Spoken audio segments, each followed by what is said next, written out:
You do movies just because you love them. You do really bad commercials because they pay. Half a dozen people all holding bottles of fake blood and pouring them on me. It's like the camera starts out at my face and pans down my body, and you just see all this blood running. And then the script had Dr. Death bursts out of my chest and stabs me through the eye with a hypodermic needle into my brain. I am totally a whore. Ask me to be in your movie. Okay. Okay. Welcome to Off the Shelf Podcast. We're sitting down with an actor and producer. Well, maybe sectional producer. Yeah. Bill D. Russell. Granted, from Wisconsin, but resides here in our home state of Michigan. So this not too far. Three not Rivers. too far. A guy who's built an impressive career in independent film for more than 35 acting credits and a growing list of producing credits along the way. From stepping in the world of Puppet Masters, projects like Phobia. Wow, I can't read tonight, boy. The R.I.P. Man, Vic Effects, Field of Screams, Unseen, and plenty more. Bill has an experience firsthand what it takes to keep working, keep creating, and building a career in independent films. Also, in the commercial industry. Today, we're going to get into how that journey started, the realities of working in indie filmmaking, his experiences in the horror genre, also making a jump from actor to producer, some stories from behind the scenes, and what's coming next. Wow. And I even left out, fuck it, I'm your host, Jordan. And with me, as always, my co-host, Clint. Yeah. Dude, it's been a long week, bro. That's how it is. Oh, man. Bill, welcome on over to Off the Shelf Podcast. It's a pleasure having you on. And it's a pleasure being here. And thank you for joining us on such a short notice. I know Clint reached out yesterday. So kind of cool that you were able to do it. And then I also heard that you're from the Mitten State yourself, or live in the Mitten State. I live in the Mitten. I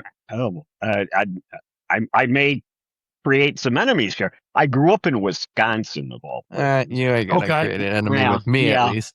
Lived most of my adult life in Chicago or the Chicago suburbs. I've been here. I'm just south of Kalamazoo, Three Rivers. I've been here for about 12 years. Okay.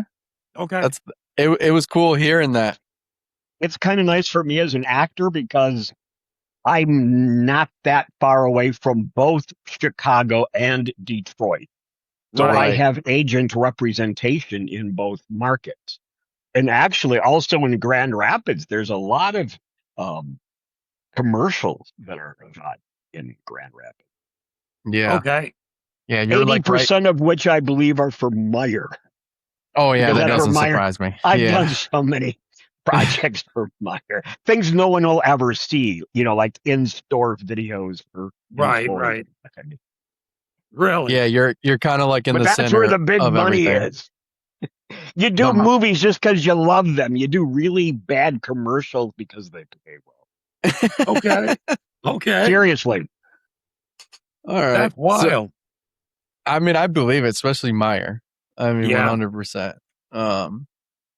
I think very few people can make anything that even closely resembles a living from being a film actor. I mean, obviously there are people who do, but the percentage of people who call themselves professional actors is pretty slim.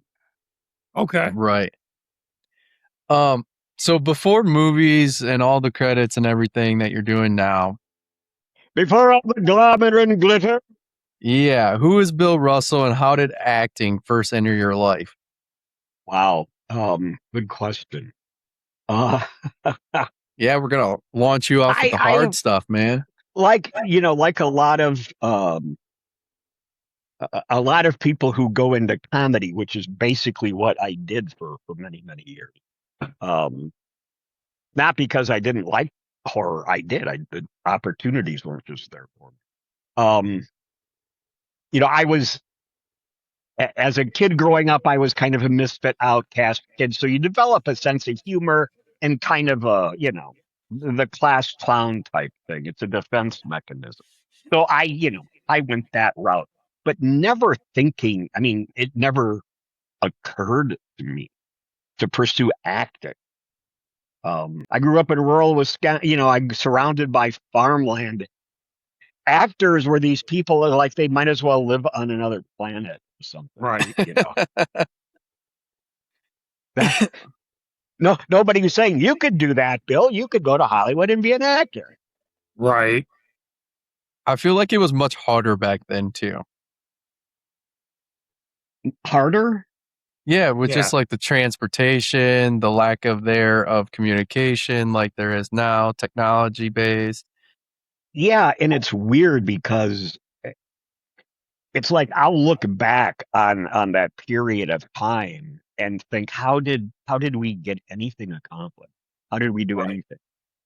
If you were on the road and you wanted to call someone, you had to find a gas station with a payphone and hope that they were home and picked up their landline. Yeah. And I Right. like you had to look at a big unfolded piece of paper that showed routes to get places.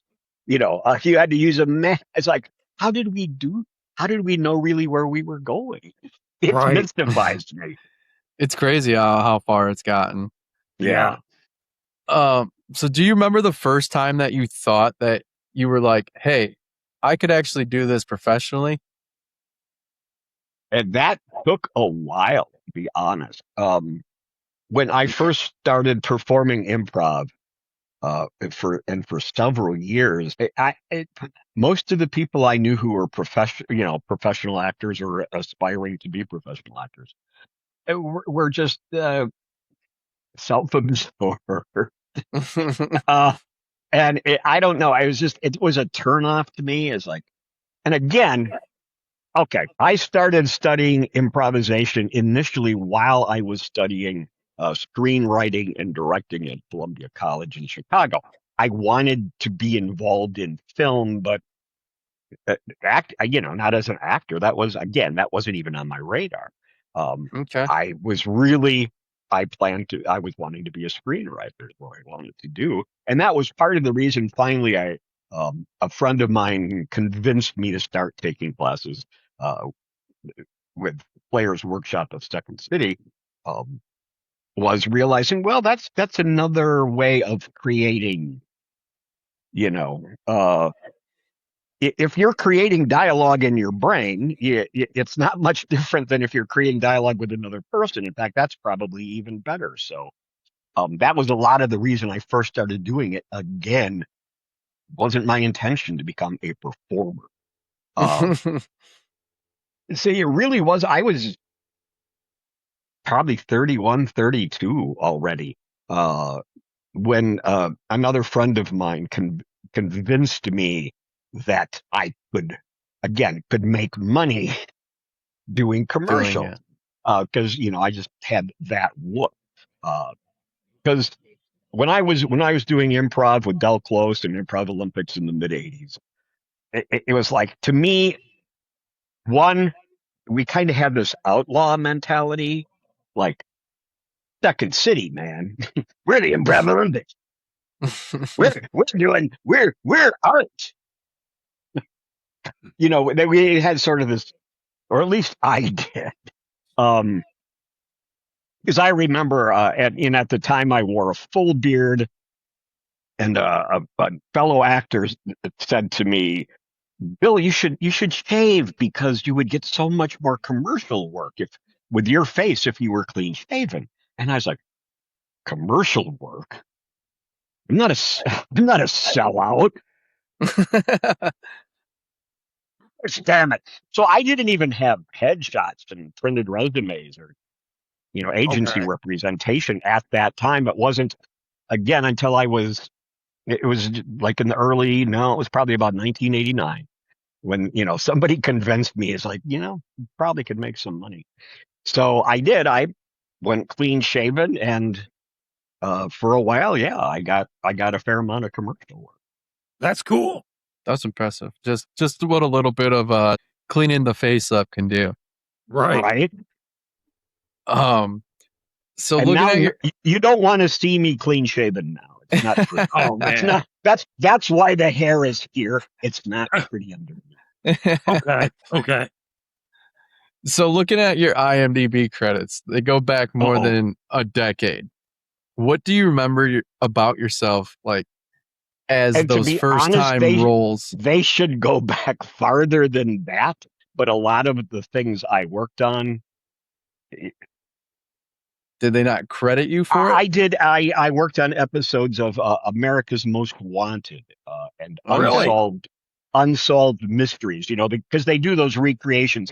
I never got to play the killer. My favorite one. There's an America's Most Wanted where the victim had been an airport lounge singer who bottoms out as an alcoholic, and after successfully going through rehab, she gets murdered, and that was the case. But I played a guy sitting at the airport bar who heckles her. Okay. I turn around. She's singing drunkenly, and I turn around and go, "This stage, you lush!" And then I turn around back to the bartender and say, "Cut her off." But find that now. There is really no collection of episodes of those Okay. old shows, especially ones like that. Just within the last year, a friend of mine said, "Hey, did you do an episode of Unsolved Mysteries?" I think. And I was like, "Yeah, in 1991." What are Hey. you watching that you see that now? Yeah. Where did he find it? Yeah, and I said, "Do you have any idea like what?" No, of course not. So, things like that are just hard to. And if you can't find the episode, IMDb doesn't let you register. Okay. You can't just say, "I was on one of these episodes." They don't do that. You have to know for sure. I was Exactly. on America's Funniest People twice. Okay. I don't know if you remember that. It was hosted by Dave Coulier and Arlene Sorkin to begin with, and Tawny Katane at the end. I was on twice, both times. So I got to have Tawny Katane say my name on TV. Heck yeah. That's almost as good as $100,000. So like that, I've never been able to successfully get those onto IMDb. But none of them were like big film roles or big TV roles or anything like that. But right. I didn't just start doing this 10 years ago. And I know it looks like that. I've had people say, "Oh, did you retire and decide to become an actor?" No, I've been doing this, for a long time. Right. So was there someone early on in your career who made you say, "Hey, we need to take a chance on you, and this is, we really need to get you into either acting or screenwriting"? Okay, say that again. So was Not there the whole someone? thing, the first part. Yeah, Someone was there that someone influenced early? me? Yes, someone You who mean? influenced you early on in your career that actually took a chance on you as well. Yeah, it's the take a chance part that I'm not sure. Wow, that's a great question. I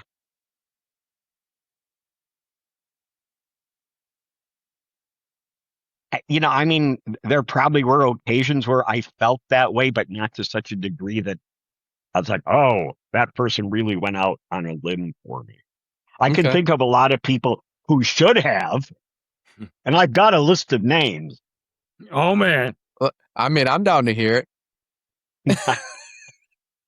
If you're willing to name drop. No. I understand. You're good.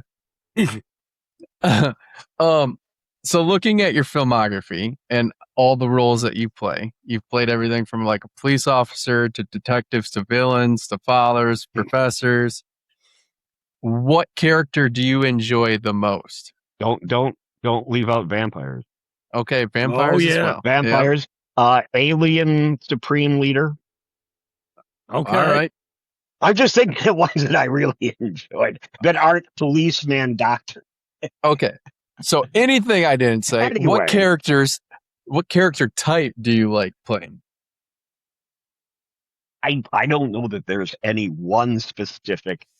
Did you look at They Came Back from Somewhere at all? It's a kind of a Plan 9 from Outer Space parody where I play a Ming the Merciless like character, and Okay. the style calls for it to be elevated stylistically. More like Mhm. it's almost like sitcom. It's more. Well, I want you to bring me that shit. It's very that sort of strident character, but it was so much fun. So that, but also, like manipulative, menacing people. I Okay. like. All right. So now this one leads me into a good one. So have you ever gotten a script and thought, how the hell am I supposed to play this guy? Uh, I want to say, yeah. Now I'm trying to think of what, because you're going to say, what was it? And I'm Well, of course. maybe I just turned it down and I don't remember. Because that Okay. has happened. There have been, for whatever reason, where you go, no, this is not for me. Okay. But for the most part, I am totally a whore. Ask me to be in your movie, and Okay. You'll figure other out how to make it other work. than that, now I have a manager who will say you can't do that. Okay. That's you don't want to do that project. Other than that, I'm flattered to be asked. Oh, for sure. Yeah. And I mean, to who me as wouldn't an be? actor, it's like any opportunity to do something fun, I'd love to do it. So, Hell yeah. Okay. So now you've got me intrigued. uh-oh. In your roles, have you done any improv and off script?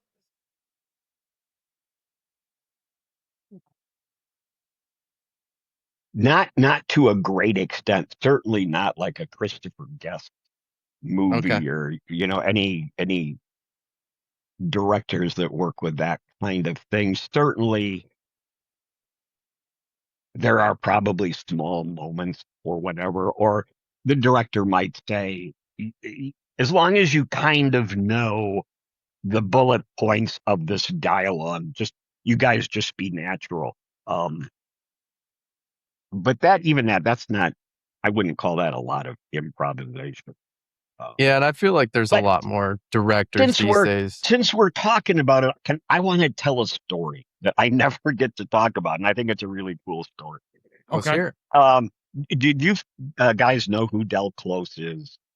Uh, he was the second city director with Belushi and Ramis and Bill Murray, and he also Okay. directed Toronto with John Candy and Catherine Okay. O'Hara. This was like Okay. in the late 70s.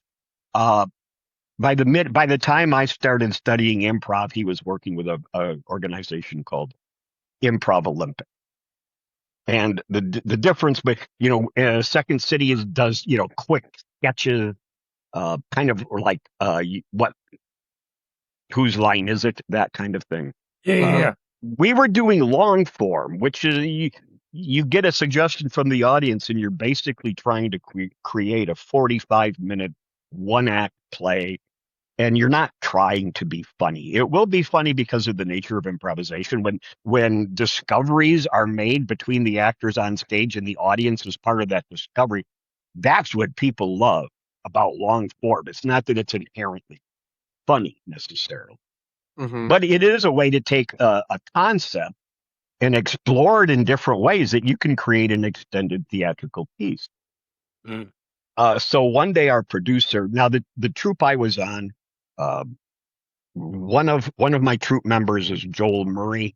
Joel is the brother of Bill Murray and Brian Doyle Okay. Murray, who both, of course, had worked with Del, and now Joel. So Joel was part of that. A couple other, relatively well-known names in the improv world were uh, part of this group I was on called Barron's Barracudas. So one day our producer said, Bill Murray is working on a movie with Sidney Pollack. He'd met Sidney Pollack on Tootsie and they wanted to work together. Mm. So he said, they have an idea what they want to do, but they're having a hard time coming up with a script. And Bill told, Mr. Pollack, hey, Del Close used to teach us how to do this long form improv. We could probably improvise a script if we learned this technique. So they decided to get the cast together, come to Chicago, and work with Del to learn how to do this long form improvisation. But because we were the house team of Improv Olympics, we were, like the demonstrators. Oh So man, that's cool. we spent an afternoon with Sidney Pollack and Bill Murray, and the rest of the cast was Bill's brother, Brian Doyle Murray. Bud Cort from Harold and Maude. If you know who Bud Cort is, you may not. He's an obscure name. C. Thomas Howell, Jamie Gertz, Dana Delaney. I think that's it.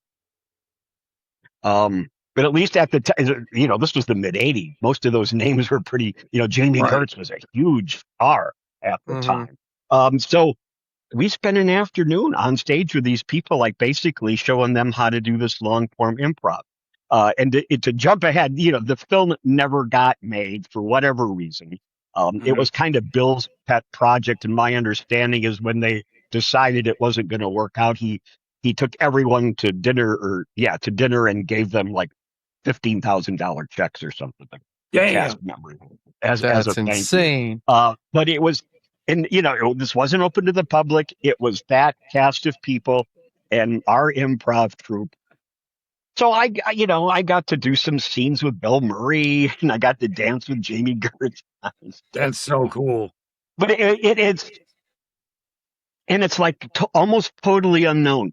There's one book about Bill Murray. There's one biography that mentions it in like a paragraph. Really? That's crazy. And of course, back then, we didn't have cell phones. And they didn't want it recorded necessarily. So we have no photographic evidence, anything like that. Damn. But it was just such a cool experience. And after it was all done and we were kind of dispersing, my friend Steve Burrows and I left the cabaret where this was going on, and we were on our way to the Belmont L. And we turned the corner, and I literally physically ran into John Cusack, who was looking for Joel Murray. Really? And so I had come by the cabaret. Is Joel still there? We're like, oh man, no, sorry, Joel's gone. Man. That's so yeah, that's the movie Improv. But during that, we spent maybe 4 or 5 hours in an afternoon evening.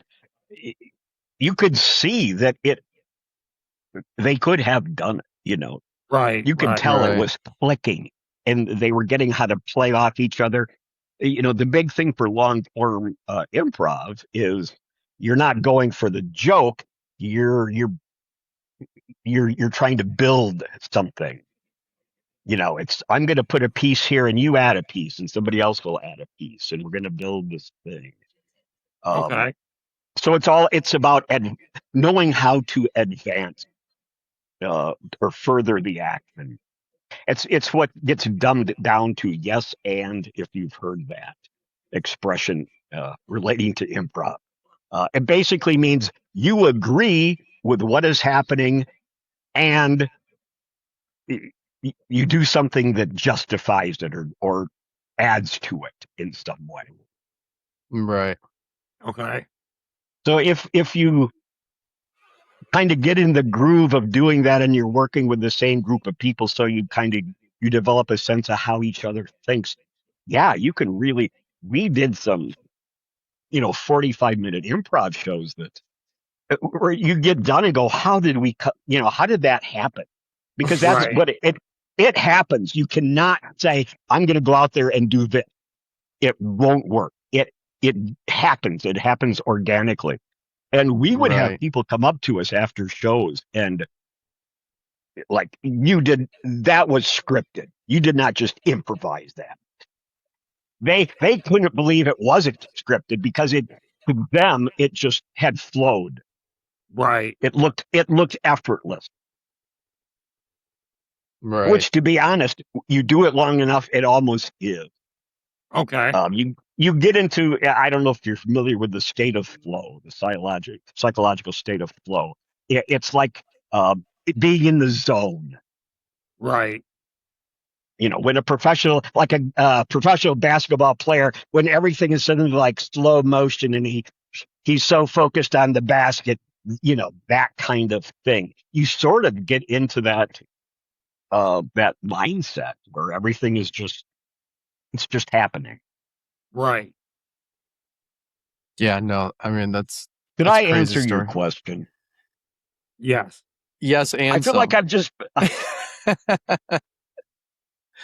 just been rambling for a while, which I have. Hey, So. you're good. totally fine.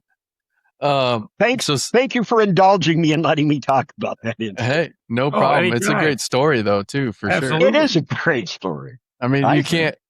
The bad part is there's no like, you know, no proof, no evidence, but like Right. just because like you're saying back then there wasn't cell phones like we have today. Like, Yeah, well, I mean, even if there was, they wouldn't have because of the nature of what we're doing.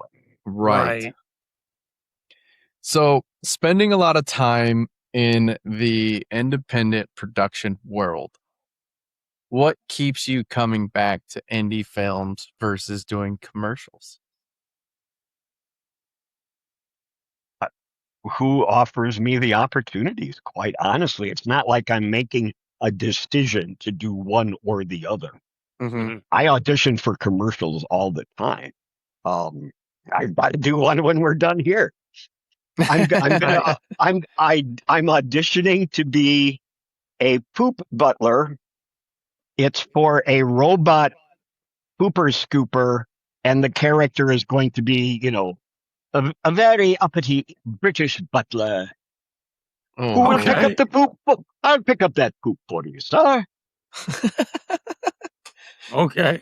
Well, yeah. So I'm certainly doing that. You know, it's not and not picking one or the other. It's who gives me the opportunity. Is really what it comes down to. Like I said, Word. I'm not going to turn down much. Absolutely. Unless I don't work for free, and unless my manager says no, that would not be good for you. Otherwise, yeah, hell. Okay. All right. So, in your opinion, Yeah. what do you think the biggest misconception people have on independent filmmaking? Of independent filmmaking in general? Yes. The biggest misconception. Yes. That's a good question. I think one is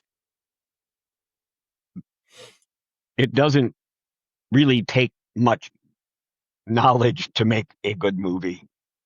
It is a lot of people's mentality, and it's like at least study some movies if you're not going to take a filmmaking class. There's a lot of, not all of it certainly, but there's a lot of independent film out there, not just in the horror genre.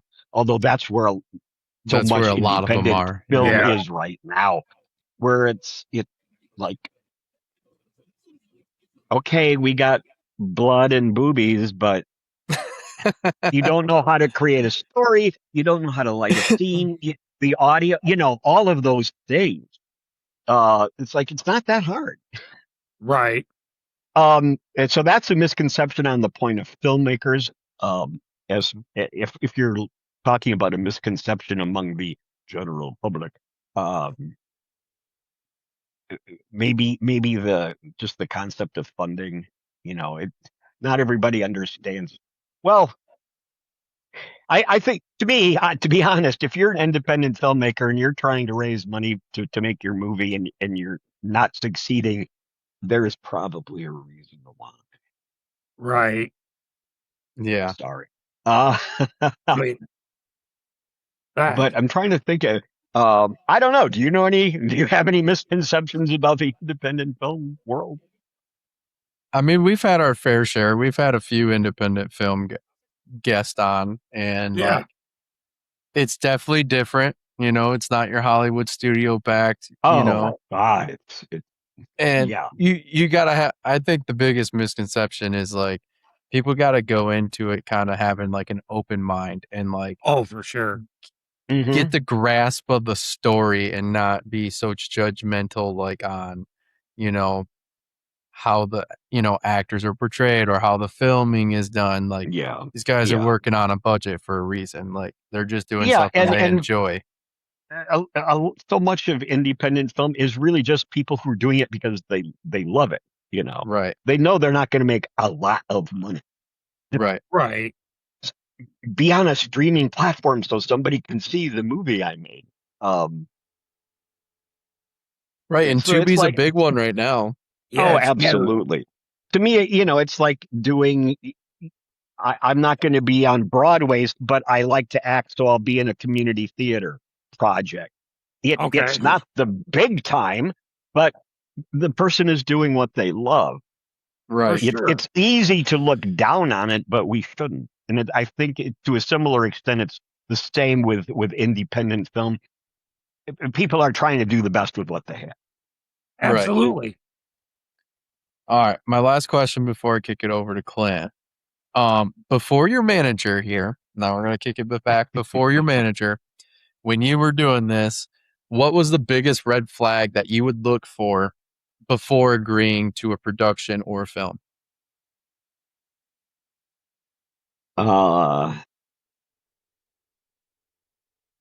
I learned to look for certain things. Yeah.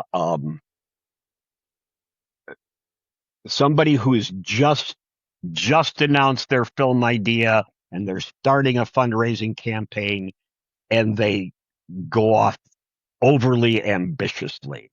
You know, they're fighting way too big too soon. Mhm. I've seen that happening in a couple of projects where, you know, I've been offered a role and I'm like, okay, nope, this is going to crash and burn. I'm out of here now. Right. Other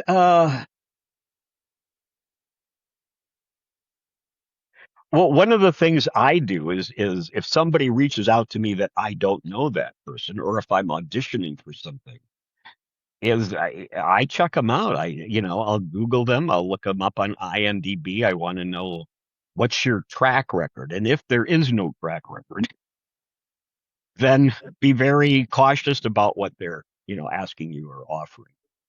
Yeah. Right. It's amazing how and I've seen this happen several times. Somebody has a really clever idea for a film, and it gets the idea alone gets such a positive reaction that it's like they forget to make the movie.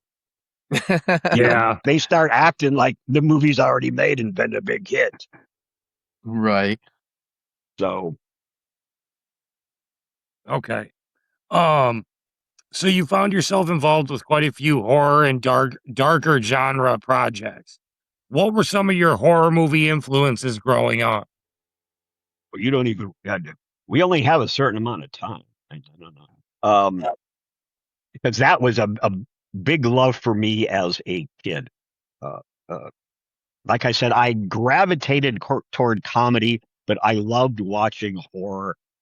Where I grew up in Wisconsin, I didn't have siblings until I was almost 12 years old. There were no other children that lived nearby, and it was a very small, close-knit community that we had moved into. So if you're an outsider, you're an outsider. So I Right. was a lonely ass kid. Um, and all we had as far as what to watch, there wasn't physical media yet. There wasn't satellite or cable television or street, or the internet. So we were at the mercy of the 2 or 3 broadcast television stations in the area. There was very little programming to choose from. Mhm. But Right. at night at that time, and we're talking about the 60s basically, Johnny Carson was the only network show that was on after the evening news. All the other channels showed old movies. Okay. And thank God, horror movies seem to be popular among the programmers. For me, especially, it was Hammer. Okay. There was one station that just showed Hammer films like every weekend. Really? And when you're, just entering adolescence, because there were a lot of, it was bloody, but a lot of curvy women in sheer nightgowns, type of thing, Right. being bitten in the neck. Like what's not to like? Right. So I was really into that. I subscribed to Famous Monsters of the Filmland magazine.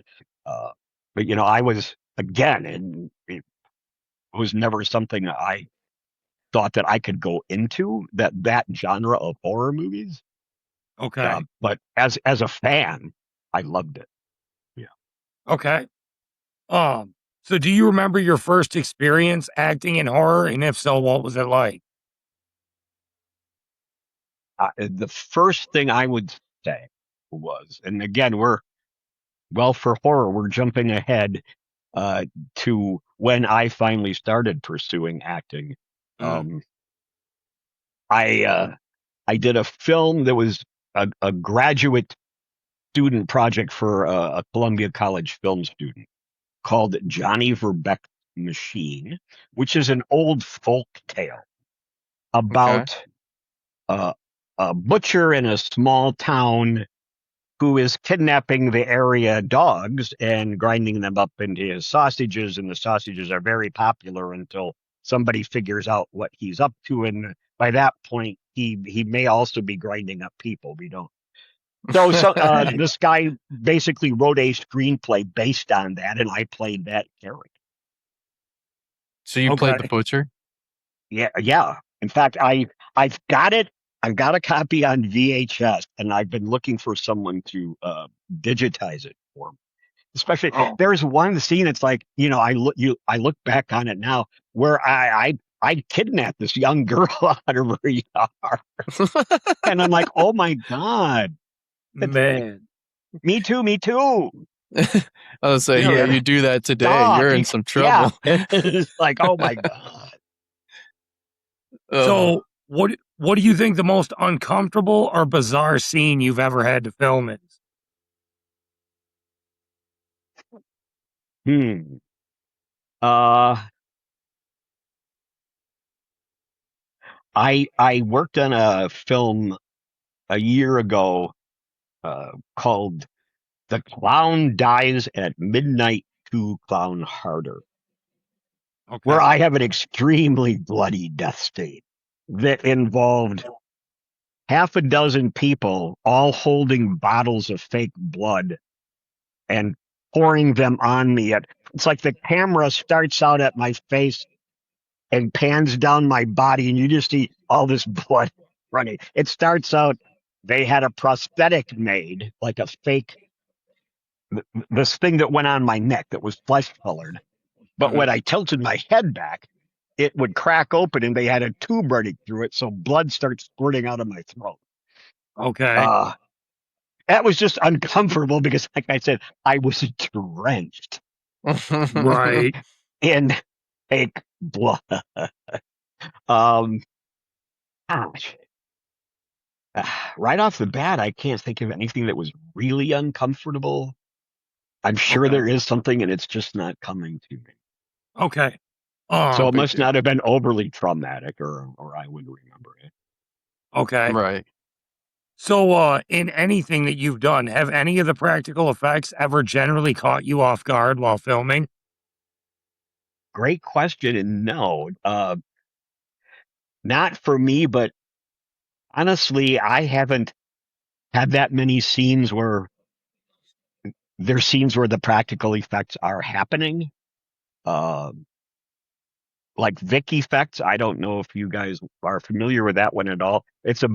I play a movie director who hires someone to do sound effects for my horror movies.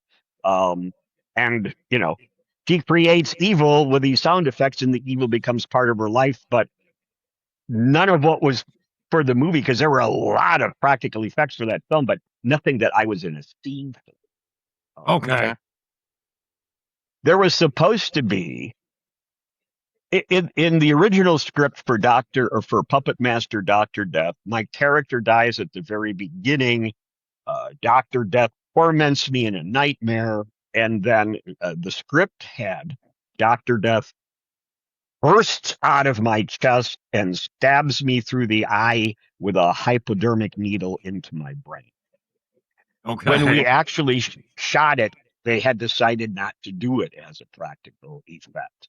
So what they did is at some point they were shooting and I was screaming and all of this. And then director Dave Parker gave a cue. Greg Leitner, the special effects guy, had a squirt bottle full of fake blood and starts pumping this blood into my face. That is supposed to be, the blood squirting, splattering me when Dr. Death bursts out. And then they ended up not doing it at all in the film.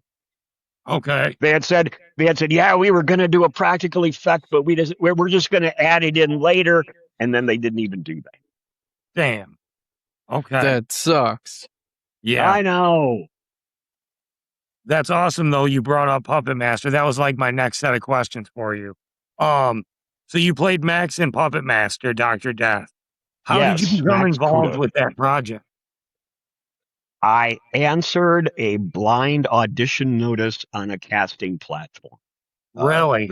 There's a couple of platforms out there. This one is called Actors Access, and it's one of the primary, like a bulletin board for different auditions. If somebody's auditioning or somebody's casting a film, they go to Actors Access and say, here are the roles. This is the breakdown of those roles. Have them send us tapes.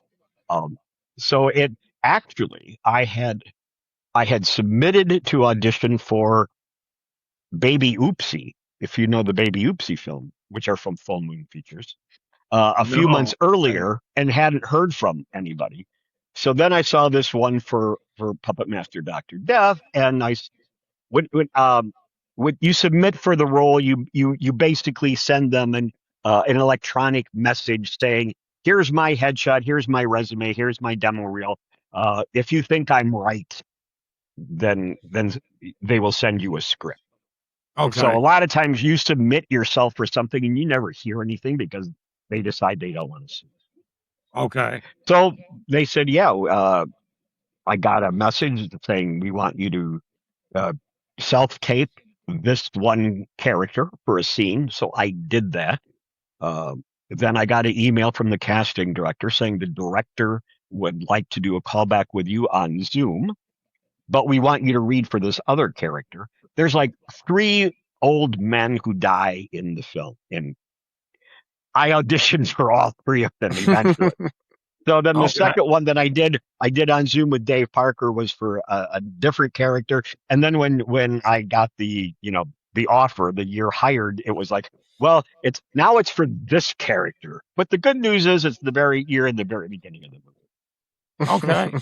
And honestly, I wasn't that involved in the horror community yet. Dr. Death is what got me involved. I had never been to a horror convention until after Dr. Death started streaming, and I thought, oh, maybe I could network. I should cash in. But I was unfamiliar with the Puppet Master movies. I knew of them because I would see the titles on Tubi. Yeah. But not being at all familiar with them, I just thought they looked dumb. Okay. Which some of them are, but to fans, that's part of the allure. Right. Mm-hmm. So it really wasn't until I posted something on Facebook about, in our actors chat group. I was like, hey, everybody, I got booked in this Puppet Master commercial. And all of a sudden, people start making these comments about, oh my God, you're going to be in a you're going to be in the Puppet Master canon. And I was like, there's a canon? Yeah. Which I guess I am now. If you go to the fandom wiki online, I'm in there. That's awesome. Yeah. So what was it like working with the puppets on set? I didn't. Not at all? I mean, he was Not at here, all. here and Nope. there. Boom, done. Damn. All I saw was I saw Greg Leitner's workbench where he had some puppets there and a lot of just like, it looks like puppet triage is what it looks like. Okay. It's like a workshop. It's like his workshop. Dr. Death was not amongst them. And all we shot was I'm strapped down to a gurney screaming Damn, I for figured almost. I just figured they So- would have busted him out or something. In the movie, you just see Dr. Death as sort of this apparition. You can tell it's not a practical effect that they're doing. But it's supposed to be it's a dream, it's a nightmare. So Right. So yeah, so I didn't get to actually work with a puppet at all. Okay. And So from we're- now on, I'm putting that as a writer in my contract. Even if puppets aren't in the movie, I want to work with a puppet. Hell yeah. Okay. So a little bit about producing. Do you think acting made you a better producer? Well, and I'll be honest with you, my activity as a producer is very, very limited. I'm not making any decisions. Okay. The word producer is so vague. Somebody who made a connection that helped the filmmaker find somebody else who was right for their film. That's all they did was made an introduction. They might get a producer credit for it. Why is that? It's an acknowledgement, Right. I Okay. guess. So most of my producer credits are, some of them are basically fundraising perks. Okay. Okay. You can, you invest in, it's not that much money, make such and such a contribution. Mhm. And you would have an associate producer or an assistant producer, depending on how much money you wanted to spend. I take that as, I'm going to use that fact that I'm listed as a producer on this film and do everything I can to help promote it. For sure. So Right. to me, I'm not looking at it as, oh, I paid for this perk, so now my name's in the credits. And basically because I'm looking for reasons to promote things when I don't have anything myself coming out to promote. If that Okay. makes sense. Yep. Yeah. For sure. And some like R.I.P. man, I was given that in exchange for doing my promotion. Okay. Okay. So I didn't have to contribute for that Okay. financially. So have you ever been on a production where everything seemed to like it was falling apart and somehow everything still got finished? That just, I don't know. I suddenly feel like I have repressed memories of such things. Like all of a sudden things were bubbling in my brain. And then I went, no, don't think about that. Right. And again, I don't know that I necessarily want to name names, but yeah, there's been some productions where it just like, you thought, oh, nothing's ever going to come of this. Right. Nobody knows what they're doing, or there's the old conflict of egos. Three people who want to make a movie together. Once they start making that movie together, what seems like it was a shared vision to begin with, suddenly one person is like, well, I want to do it this way. So yeah, you have that happen, and it just gets uncomfortable. Okay. But Is there a lot of more? Nothing that was really disastrous. Is there a lot more butting heads at that point? Yeah. Yeah. Makes sense. Not always, but yeah, a lot of times. Okay. So it seems like you've been extremely busy lately. So what's driving you at this stage of your career? And see, part of that illusion is why I take those producer credits. Okay.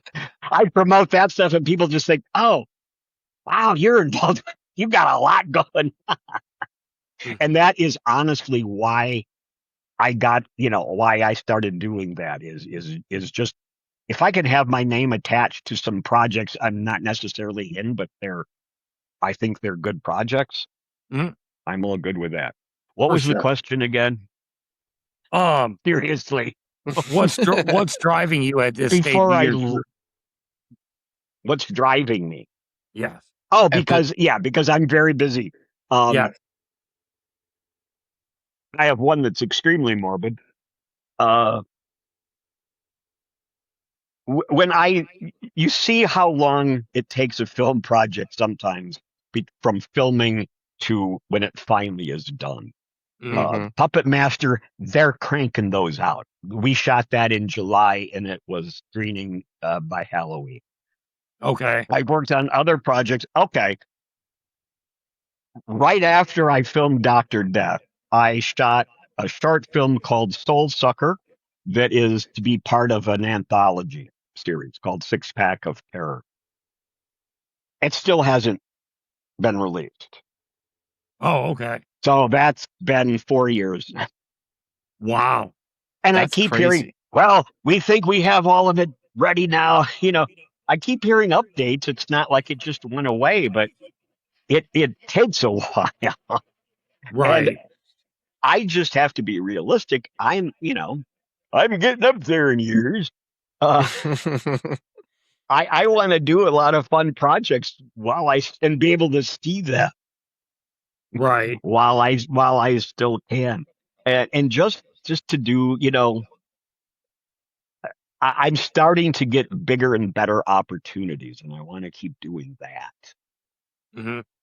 Okay. I just wrapped earlier this year a film called Hug These Bones, which I play the lead. It's the first film I've really played the lead character in, Okay. and it's totally a dramatic role. I'm not evil. I'm I'm a broken man who wants to reunite with my estranged adult children. I almost die from an overdose. And at like a rehab meeting, there we would discuss. We're offered different kinds of therapy, and I end up choosing cuddle therapy, Okay. which is a thing. It's really a thing, cuddle therapy, and there are also cuddle parties that are necessarily therapeutic. Uh, so I meet this therapist and we start doing cuddle therapy and yada yada yada, malevolence ensues. Okay. There's evil is afoot, and I can't say much more than that without giving things away. Okay. But just to me, the concept when writer director Chris Sharon, who also did the Vic Effects movie I referred to earlier, when he said I'm writing a horror film that's set in cuddle parties, and I was like, oh my god, because what sounds creepier than a cuddle party? Right. Because they're non-sexual, Right. just a bunch of strangers who get together and cuddle. And as far from a therapeutic value, there's certainly it's like touch deprivation. There are people who never got held as babies or whatever, and it affects you psychologically, and that's scientific. Mhm. So that's what cuddle therapy is supposed to address. But like I said, things go wrong.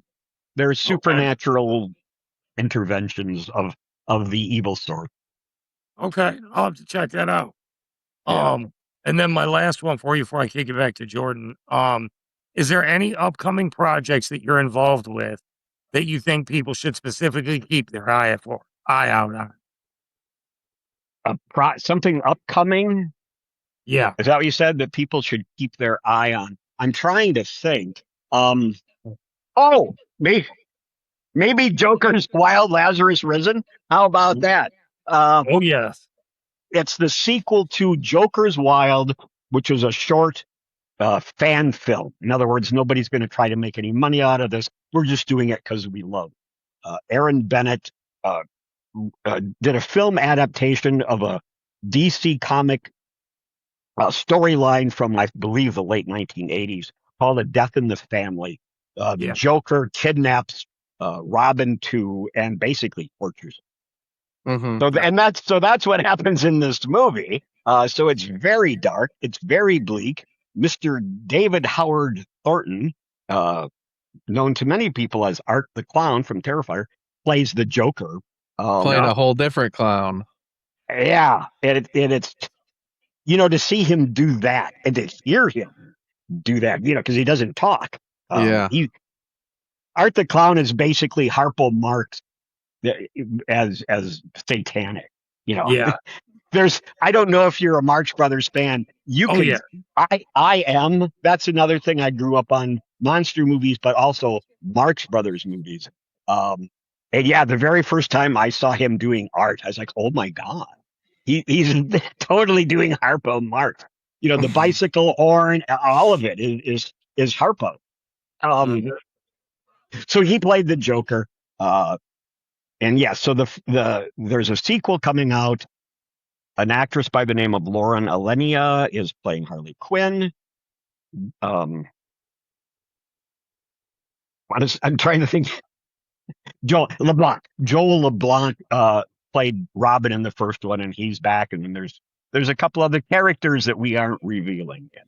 Okay. Because we want it to be a surprise. Hell So it's yeah. equally dark, but it's Harley Quinn is the baddie in this one instead of the Joker. Okay.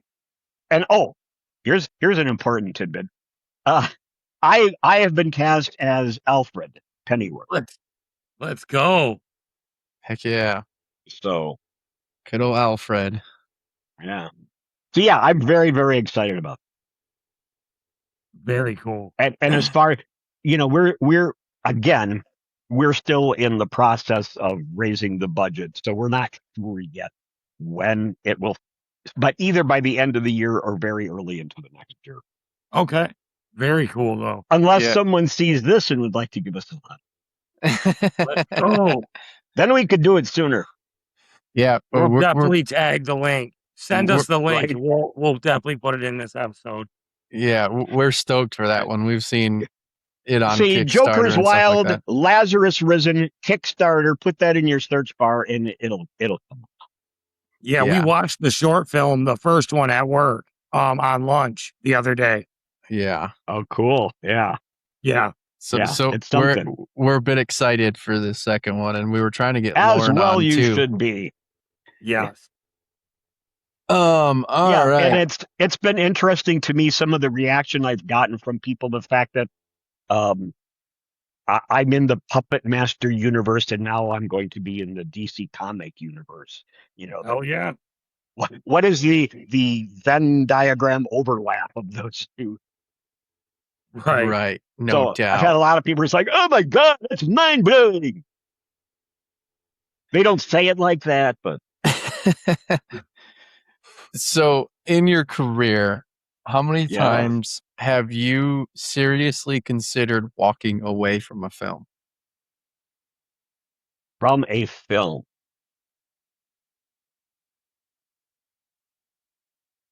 In all honesty, I can't recall it ever getting that bad. Getting to that point. Yeah. Okay.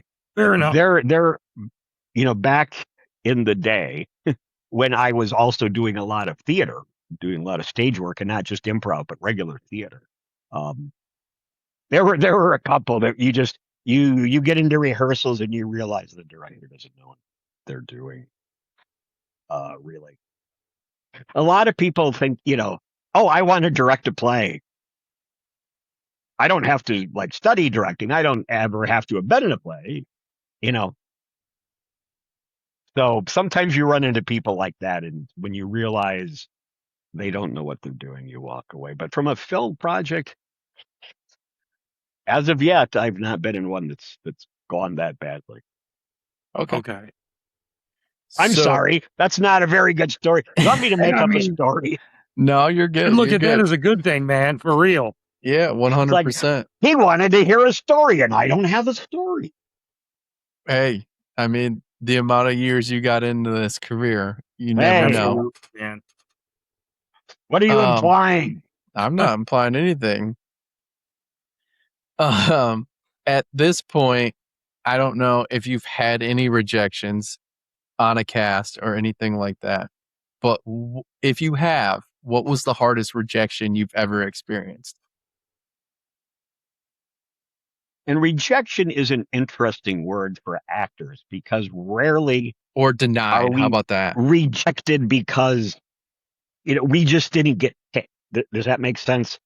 Yeah. It's nothing. Right. I'm not rejecting you personally. I just No. this guy over here is the best one. But to answer your question, like I said, I was studying filmmaking and specifically screenwriting in Chicago in the early '80s. I had read an interview in the Chicago Tribune magazine with Harold Ramis, who at the time was, he'd written Animal House and, he Stripes was coming out. There were all of these comedy movies, and I started seeing these same names popping up, and all of them tracing back to Second City. And that was a big reason that I had decided to take improv classes, was because of this interview with Harold Ramis. So flash forward a few years, uh, they're shooting Groundhog Day in Chicago. Harold Ramis is, and I got to audition for like maybe 5 different parts. I don't think I've ever auditioned for any project more than I did for Groundhog Day. I got as far as meeting with um, like the big shot Hollywood director of the time. Howard Frewer is his name, but you probably wouldn't know, but he was one of the preeminent casting directors at the time. So I got as far as reading face to face with him. But yeah, I was really not happy about. I wanted to be in that so badly and to work with him. Yeah. Okay, so this one we now have to throw in a curveball in. Since we're off the shelf and we talk about collectibles and pop culture, being involved in horror films, have you accumulated any props or memorabilia from movies? Honestly, not that much, and a lot of it. I mean, I have the heart of a collector. When I was younger, I collected a lot of stuff. Just after you have a family and you move a few times and you downsize, and it's hard to keep. I had to let go of so much physical media just because I didn't have anywhere to put it.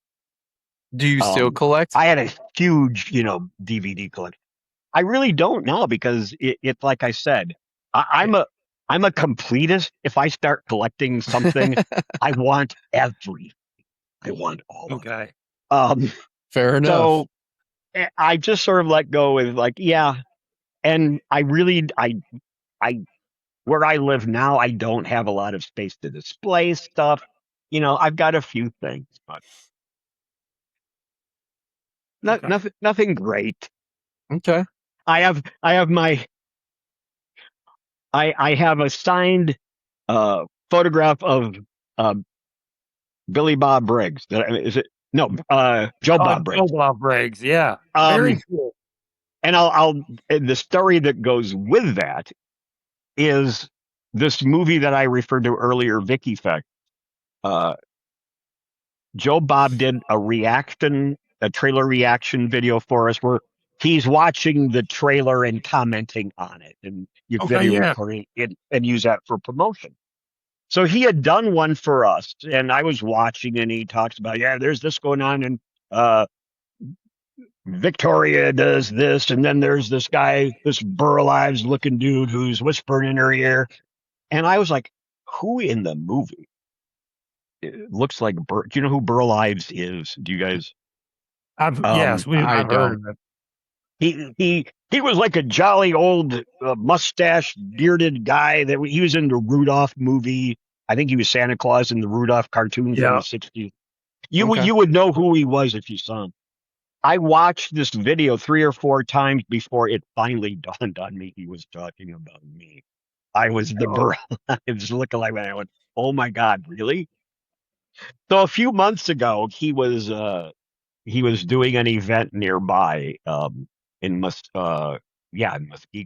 Yep, at the mall. Yep. Yep. So I thought I'm gonna ask. So I had the video queued up on my phone, and when I met him, I showed him and I said, I don't know if you'd remember this, but you called me a Burl Ives lookalike, and he just goes, "Lookalike." Like, okay. So he signed it to my favorite Burl Ives lookalike, That's Joe Bob awesome. Briggs. So That's I awesome. got that That's cool. for Very whatever that's worth. But Hey, yeah, I mean, if I could, like I said, I have the heart of the collector. I just really don't have the room or the resources for it, to be honest. right. Okay. Fair enough. All right, so this one's going to take it into effect. Granted, you're not collecting these days, but if you could keep one prop from any movie that you've ever worked on, what would you choose and why? From a movie I've worked on, as far as a prop, um, the movie I referred to earlier, they came back from somewhere where I play like a Ming the Merciless, like character leader of the aliens. Uh, I had a scepter. It was like a walking stick with this very ornate knob at the top that wasn't in the script, but it was just something I happened to have. And I said, "Oh, can he have this?" And then, I pound the floor with it and I poke people in the chest. I had so much fun with this prop, but I offered it for them to that's another thing in filmmaking, fundraising campaigns. Green used props are big things that you can get in return for making a contribution to a film. So that's what I did with that with that Okay. Okay. particular prop. Somebody essentially bought it. I signed it and sent a picture from the photo or a photo from the movie that I signed and sent to him. But it's not like I go, oh, gee, I wish I had that back. Right. I'm glad somebody has it, but that's probably my favorite prop. Um, yeah, right off the bat, I can't think of anything else that I haven't done that much that I personally been involved with a lot of props. Okay. Right. This one's a little wild. So if someone made a Bill Russell action figure, which character should they make and what accessories should come with it? It's a good question. The film director character from Vic Effects, his name was Milo Kemp. I actually had someone make one of those. You can make a meme of yourself as an action figure.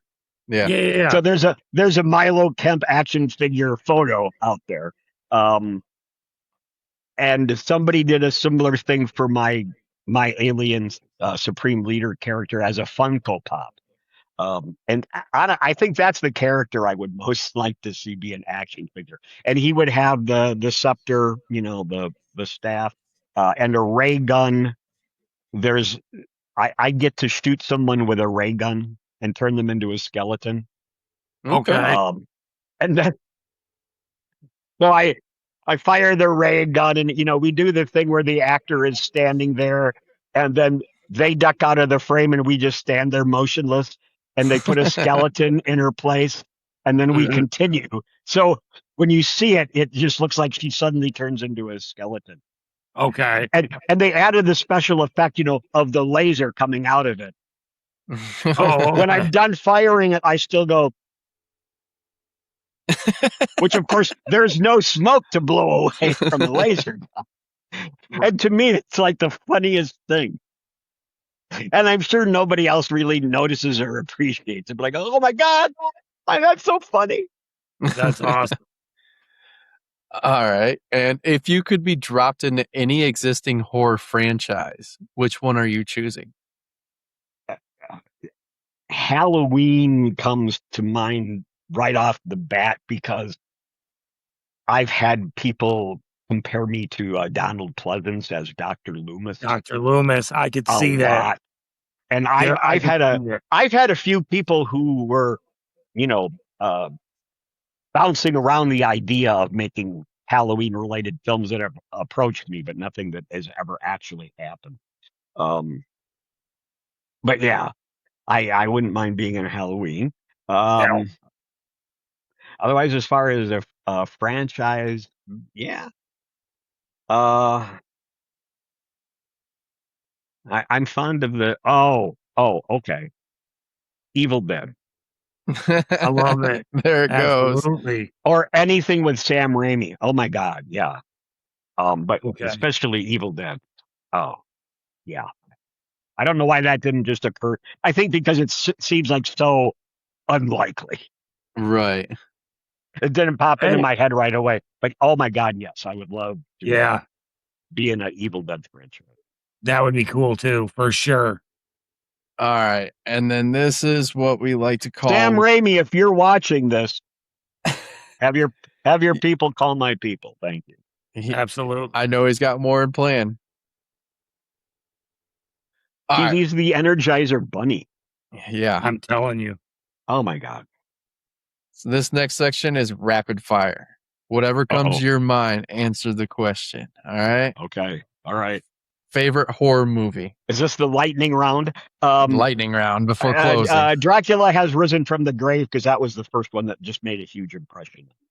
Okay. All right. Favorite horror villain? Dracula. All right. If you were to play one, hero or villain? Villain. Would you much rather see a movie in the theater or on a streaming platform at home? Theater. The bigger, more opulent the theater, the better, and the fewer audience members, the better. All right. I am in heaven sitting by myself in a movie theater. Okay. You're going to those super, super late night or early morning showings? Honestly, whenever my schedule, I don't specifically try to think, ooh, when is it going to be the emptiest? I just hope that it is. But yeah, during the day tends to be better. Slasher or supernatural horror? It took me a while to warm up to the slasher genre because, like I said, I grew up with the classic monsters, and slashers to me just seemed like, oh, it's just some guy with a knife. So I'll say supernatural. Okay. Okay. Most underrated horror film? Wow. That would be Puppet Master Dr. Death. And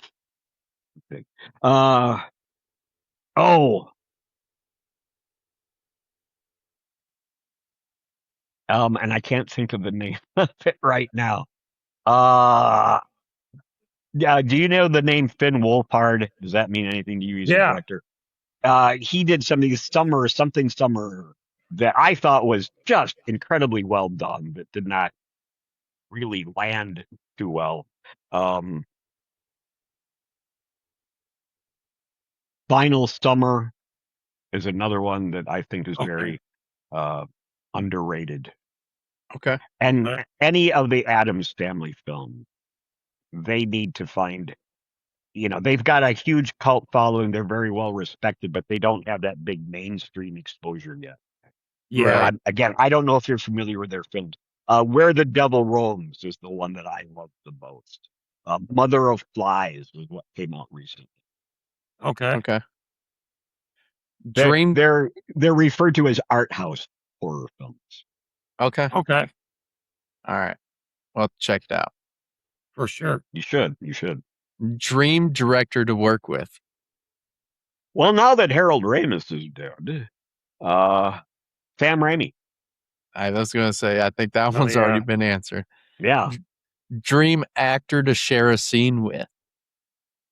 That's a such a great question. Um, I mean, any of the big names like, Nicholson or De Niro or any of those, yeah, of course. But realistically, who I'm going to work with, um, I, and it will happen sooner or later. I want to work with my friend Jessa Jupiter Flux. I don't know if you know who Jessa Yep. is. Yeah. Um, yeah, we're friends, and she's amazing. I would love to be able to do something with her. Brett Wagner and I are good friends. If you know Brett, he was Leatherface 2003. Yes. With He was um he did the very first kill in the movie. He kills someone with a sledgehammer, yeah. and he got sun poisoning and had to be Really. hospitalized. And rather than wait for him to get better, they cast another actor, Andrew Benarski, to Yeah. play Leatherface for the rest of the movie, and didn't credit Brett at all. That's Damn. crazy. So We're actually going for to a see long Brett. for a long time, his nickname was the Lost Leatherface because his name wasn't associated with it. Yeah. Unfortunately for him, uh, that other actor, ginormous asshole, um, and conventions would book this guy, and he was like a loose cannon. So conventions basically replaced him with Brett, Yeah. and We're actually instead of being the Lost Leatherface, he's the Kemper Kill Leatherface because okay. the guy he kills with a sledgehammer was named Yeah. Kemper. It's Denver. Yeah. Yeah, yeah. We're actually going to see him next Friday Oh yeah, tell at him I the, said hello. at the horror show. Yeah, he's a awesome human being, and I would love to. We're we're both in the film called Steve Merlot's Unseen, but he and I both have like small voiceover roles. We don't have scenes together. Okay. Gotcha. But yeah, I would love to work with him. Awesome. All right. One role that you'd love to play that nobody would expect. That nobody would expect. That's a qualification. What might that be?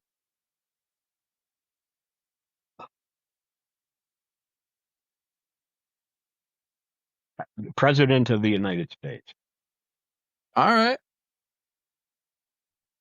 I like And it. only because I have a metaphorical gun to my head to come up with it. Right. I have no rational basis for it. Right. All right. This will end up or wrap up rapid fire. Movie you've watched more times than you could possibly count. Well, the honest answer to just any movie I've watched that many times would have to be The Wizard of Oz. Because that was like a staple when you're a kid, and Oh I yeah. loved it so much. Growing up, color television was still kind of a novelty, and only rich snobby people had. We had black and white television for all of my youth, so I had never seen um, The Wizard of Oz in color. And I remember when I watched it, Danny Kaye would introduce the show, and he'd say, "Now there's nothing wrong with your television sets. The movie starts out in black and white, and then it will change to color." And as a kid, I'm thinking, "Oh, they must have developed the color process while the movie was being made." Not really understanding how these things Right. work. So I'd moved to Chicago. I was in my early 20s, um, and for a few years, literally every night I went to a movie theater. I was like a fun. Finally I was in a place where you had access because there were all the in the pre-VCR days, there were a lot of theaters that specialized in showing old movies, and they would have a double feature literally every night. So I would go to those all the time. So the first time, that's how I saw The Wizard of Oz um, for the first time on a big screen, and the first time in color was in a That's movie awesome. theater, the Parkway Theater in Chicago. So I wasn't really thinking about the whole it starts out in black and white and changes thing. So when it happens, when she walks through the door and suddenly it's color, I was like, holy wow. It just Yeah. blew me to have seen the movie that many times. And I never got to experience that moment where she Right. enters the fantasy world. It was pretty cool. Hell yeah. So that one, honestly, National Lampoon's Animal House and Blues Brothers are movies, and every man's staple, Caddyshack. Yeah. Yep. Those. Yes, I've watched those over a lot of Marx Brothers films. Duck Soup, I've seen multiple. Okay. I'm trying to think if anything fits into the horror genre that I've seen that many times, and I don't think there is. Hey, it wasn't Okay. just the That horror I've seen that genre. many. Yeah. It was any movie. Yeah, exactly. I'm saying. All right. In the closing here, we got what's something about Bill Russell that people who only know you through your movies would never guess? I am a certified hypnotherapist. Really? Yeah. Something that even more they wouldn't guess is that when I graduated high school, I spent 3 years in an ultra conservative fundamentalist Baptist Bible college studying for the ministry. Before I went, these people don't seem to be doing the same thing that Jesus said to do. But it took being like immersed in that world for me to have that realization. But I tell people that now, and they're like, "You went to Bible college?" Mm. Yeah. That's Yeah. crazy. That is wild. All right. And if we were to have a conversation 5 years from now, what do you hope that we'd be talking So about? you'll be at a seance Yeah. talking to me from beyond the grave. I give myself less than 5 years. Really? But I'm at that point in my life when every time like someone whose name you recognize dies, I take note of how old they were, and I figure how far am I from that. It's You can't be horrible. thinking that way. I told you it's morbid. Damn. All right, Bill, before we get you out of here, I got 2 more questions. You've Yes. spent years building this career. You've got over 35 acting credits behind you. What if we were to put something anywhere in your chapter of your life and career, what would it be and why? To put what as a chapter? I'm sorry. Could you Yeah, so restate that? obviously you've got your 35 years, or you're not 35. Right. Well, probably more than that, actually. More than that. Your more than that. 35 acting credits behind you. What represents this chapter of life and career, and what would it be and why?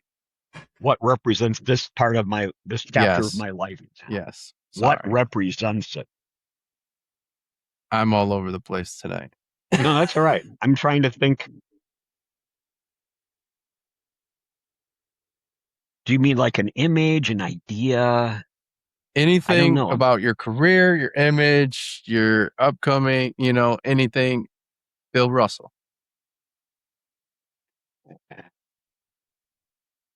Just psychopath, Bill Russell. Psychopath. There's I don't know if you saw the photo that is actually supposed to be my character Milo Kemp from Vicky Fex. I'm kind of like this. I'm smiling. I've got my hands in front of me. That photo is modeled on photos of Charles Band from Full Moon Features and John Carpenter. Both had photos where they were doing that with their hands, and I thought that just seems so odd. Okay. This photo? Yeah. Yes, that's it. Okay. That's it.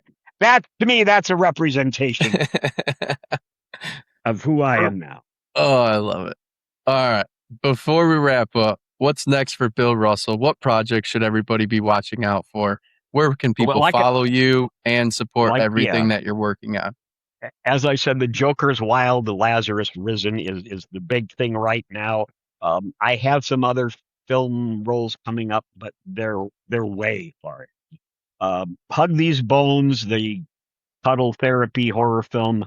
To be, we're done shooting it, but hopefully it'll be done being edited and ready to see by the end of the year or maybe after. I have a couple of appearances coming up. October 3rd and 4th, I'm going to be at the Illinois Horror Film Festival in Illinois, of all places. Oh, And then the nice. following weekend, and this I'm really excited about, I'm going to be in Las Vegas for an event called Nightmare in Vegas. And it's not a traditional horror convention. The primary events are they have a custom car show, like spooky cars, and a pinup girl pageant that they call pinup ghouls. Okay. They're pinups. They dress like in that pinup attire, but is spooky. That's cool. Yeah, and that's just going to be a lot. That's just going to be a lot. And it's Vegas. So that's coming up. And it's Run really going to be my soul.